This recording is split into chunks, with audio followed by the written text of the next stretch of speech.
Smoke basically smoke plus फोक का मजमुआ है, धुंध और धुएं का मजमुआ इसको आप कह सकते हैं। इसकी वजूहात में फैक्ट्रियों से निकलने वाला धुआं, कारखानों से निकलने वाला धुआं, सनतों से आने वाला धुआं, इसके अलावा कोयले के पावर प्लांट्स जो कि बिजली के हसूल के लिए हमने लगाए हैं उनसे आने वाला धुआं, इसके अलावा फसलों को जो आग लगाई जाती है, फसलों की बाकियात को आग से आने वाला धुआं, बारबेक्यू वगैरह में इस्तेमाल होने वाला कोयला, उससे आने वाला धुआं, बढ़ती हुई ट्रैफिक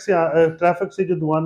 आ रहा है हमारी तरफ, जो गाड़ियां धुएं का खराज करती हैं, वो वाला धुआं शामिल है। इसमें जो पोल्यूटेंट गैसेस होती हैं उनमें sulphur dioxide, nitrogen dioxide, carbon monoxide और कार्बन डाइऑक्साइड के अलावा ओजोन शामिल है।